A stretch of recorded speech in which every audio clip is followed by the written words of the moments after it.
नमस्कार साथियों, BPSC syllabus पर आधारित पॉलिटिकल साइंस ऑप्शनल सब्जेक्ट का सेक्शन 2 का पार्ट ए चैप्टर नंबर 1 और 2 को आज हम लोग इसका एमसीक्यू सॉल्व करेंगे। तो चलिए शुरू करते हैं।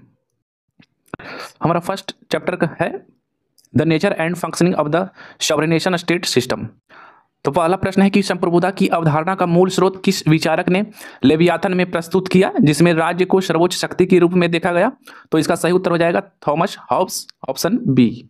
नेक्स्ट हमारा क्वेश्चन है संप्रभु राष्ट्र राज्य व्यवस्था का उदय किस ऐतिहासिक घटना के बाद माना जाता है, जिसने यूरोप में राष्ट्रीय सीमाओं को परिभाषित किया? तो वेस्टफेलिया की संधि 1648 में। ये इसका सही उत्तर हो जाएगा। नेक्स्ट क्वेश्चन है संप्रभुता के आंतरिक और बाह्य आयामों में से बाह्य संप्रभुता का तात्पर्य क्या है? तो इसका सही उत्तर हो जाएगा ऑप्शन बी, अन्य राज्यों से स्वतंत्रता और समानता। नेक्स्ट हमारा क्वेश्चन है संप्रभु राष्ट्र राज्य व्यवस्था में वास्तविक संप्रभुता यानी कि डे फैक्टो सॉवरेनिटी और कानूनी संप्रभुता डे ज्यूरे सॉवरेनिटी में क्या अंतर है? तो इसका सही उत्तर हो जाएगा ऑप्शन बी, वास्तविक संप्रभुता व्यवहार में नियंत्रण को दर्शाती है, जबकि कानूनी संप्रभुता अंतर्राष्ट्रीय मान्यता को दर्शाती है। नेक्स्ट हमारा क्वेश्चन है संप्रभु राष्ट्र राज्य व्यवस्था की कार्यप्रणाली में राष्ट्रीय हित की अवधारणा का क्या महत्व है? तो इसका सही उत्तर हो जाएगा ऑप्शन बी, यह राज्य की नीतियों और विदेश नीति को निर्देशित करता है। अगला प्रश्न है वैश्वीकरण ने संप्रभु राष्ट्र राज्य व्यवस्था को किस प्रकार चुनौती दी है? तो इसका सही उत्तर हो जाएगा ऑप्शन बी, आर्थिक और सांस्कृतिक स्वायत्ता को कम करके। नेक्स्ट क्वेश्चन है संप्रभु राष्ट्र राज्य व्यवस्था में अंतर्राष्ट्रीय कानून की भूमिका क्या है? तो इसका सही उत्तर हो जाएगा ऑप्शन बी, यह राज्यों के बीच सहयोग और व्यवस्था को बढ़ावा देती है। नेक्स्ट हमारा क्वेश्चन है संप्रभु राष्ट्र राज्य व्यवस्था में नरम शक्ति का उपयोग किसके लिए किया जाता है? तो सॉफ्ट पावर का उपयोग सांस्कृतिक और वैचारिक प्रभाव बढ़ाने के लिए किया जाता है। ऑप्शन बी इसका सही उत्तर हो जाएगा। नेक्स्ट क्वेश्चन है संप्रभु राष्ट्र राज्य व्यवस्था में एनार्की का तात्पर्य क्या है? तो अंतरराष्ट्रीय व्यवस्था में कोई सर्वोच्च प्राधिकरण ना होना, सी इसका राइट आंसर हो जाएगा। अगला प्रश्न है संप्रभु राष्ट्र राज्य व्यवस्था में संप्रभुता का क्षरण इरोजन ऑफ सॉवरेनिटी किसके कारण हो रहा है? तो इसका सही उत्तर हो जाएगा ऑप्शन ए, क्षेत्रीय एकीकरण और वैश्विक संस्थाएं के कारण। नेक्स्ट हमारा क्वेश्चन है संप्रभु राष्ट्र राज्य व्यवस्था में संप्रभु समानता का सिद्धांत किस पर आधारित है? तो इसका सही उत्तर हो जाएगा ऑप्शन सी, अंतर्राष्ट्रीय कानून में सभी राज्यों की समान स्थिति पर।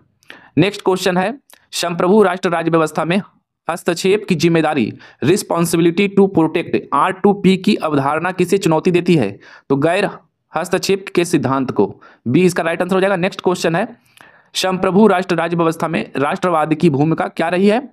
तो यह राष्ट्रीय पहचान और संप्रभुता को मजबूत करता है, ऑप्शन बी इसका राइट आंसर हो जाएगा। नेक्स्ट क्वेश्चन है संप्रभु राष्ट्र राज्य व्यवस्था में साइबर संप्रभुता की अवधारणा का क्या अर्थ है? तो इसका ऑप्शन बी राइट आंसर है, राज्य का अपने डिजिटल बुनियादी ढांचे और डेटा पर नियंत्रण। नेक्स्ट हमारा क्वेश्चन है संप्रभु राष्ट्र राज्य व्यवस्था में संप्रभुता की पुलिंग ऑफ सॉवरेनिटी का उदाहरण क्या है? तो यूरोपीय संघ, ऑप्शन बी इसका सही उत्तर हो जाएगा। नेक्स्ट क्वेश्चन है नेक्स्ट हमारा टॉपिक है कॉन्सेप्ट ऑफ इंटरनेशनल पॉलिटिक्स। तो इसका पहला क्वेश्चन है अंतर्राष्ट्रीय राजनीति में शक्ति संतुलन की अवधारणा का मुख्य उद्देश्य क्या है? तो ऑप्शन सी इसका सही उत्तर है, किसी एक देश या गठबंधन को अत्यधिक शक्तिशाली होने से रोकना। नेक्स्ट क्वेश्चन है रियलिज्म सिद्धांत के अनुसार अंतर्राष्ट्रीय राजनीति में राज्यों का प्रमुख लक्ष्य क्या होता है? तो राष्ट्रीय हित और सुरक्षा को अधिकतम करना, ऑप्शन बी इसका राइट आंसर हो जाएगा। नेक्स्ट क्वेश्चन है नव उदारवाद अंतर्राष्ट्रीय राजनीति में किस तत्व को सबसे अधिक महत्व देता है? तो अंतर्राष्ट्रीय संस्थानों और सहयोग, बी इसका सही उत्तर हो जाएगा। नेक्स्ट क्वेश्चन है अंतर्राष्ट्रीय राजनीति में नरम शक्ति सॉफ्ट पावर का सबसे उपयुक्त उदाहरण क्या है? तो सांस्कृतिक प्रभाव और वैश्विक मीडिया का उपयोग, ऑप्शन बी इसका सही उत्तर हो जाएगा। नेक्स्ट क्वेश्चन है सामूहिक सुरक्षा कलेक्टिव सिक्योरिटी की अवधारणा के तहत क्या होता है? तो ऑप्शन बी इसका सही उत्तर है, एक देश के खिलाफ हमले को सभी देशों के खिलाफ हमला माना जाता है। नेक्स्ट क्वेश्चन हमारा है सत्ता और प्राधिकार के बीच मुख्य अंतर क्या है? तो इसका मुख्य अंतर है सत्ता बल या दबाव पर आधारित हो सकती है, जबकि प्राधिकार वैधता पर आधारित होता है, ऑप्शन बी इसका सही उत्तर हो जाएगा। नेक्स्ट क्वेश्चन है मैक्स वेबर ने प्राधिकार को कितने प्रकार बताए हैं और निम्नलिखित में से कौन सा उनमें से शामिल नहीं है? तो आर्थिक प्राधिकार शामिल नहीं है, बाकी ए और बी सी तीनों शामिल है। नेक्स्ट हमारा क्वेश्चन है सत्ता के संदर्भ में नरम सत्ता, सॉफ्ट पावर का क्या अर्थ होता है? तो सांस्कृतिक और वैचारिक प्रभाव के माध्यम से दूसरों को आकर्षित करना। ऑप्शन बी इसका सही उत्तर हो जाएगा। नेक्स्ट क्वेश्चन है, निम्नलिखित में से कौन सा कथन सत्ता के वितरण के सिद्धांत शून्य योग खेल, जीरो सम गेम को सही ढंग से परिभाषित करता है? तो ऑप्शन बी में है, एक पक्ष की सत्ता में वृद्धि दूसरे पक्ष की सत्ता में कमी का कारण बनती है। यही है zero sum game. Next question है, राजनीतिक सत्ता के संदर्भ में हेगेमनी का क्या अर्थ है? तो इसका अर्थ है विचारात्मक और सांस्कृतिक वर्चस्व के माध्यम से दूसरों पर प्रभाव। बी इसका सही उत्तर हो जाएगा। नेक्स्ट क्वेश्चन है, राष्ट्रीय हित को परिभाषित करने में निम्नलिखित में से कौन सा कारक सबसे महत्वपूर्ण माना जाता है? तो इसका सही उत्तर है ऑप्शन ए, आर्थिक विकास। नेक्स्ट क्वेश्चन है, भारत की विदेश नीति में राष्ट्रीय हित को बढ़ावा देने के लिए निम्नलिखित में से कौन सा सिद्धांत सबसे अधिक प्रभावी है? तो नॉन अलाइनमेंट, गुट निरपेक्षता की नीति, ये इसका सही उत्तर है। भारत के संविधान में राष्ट्रीय हित की रक्षा के लिए कौन सी संस्था सर्वोच्च निर्णय लेने वाली मानी जाती है?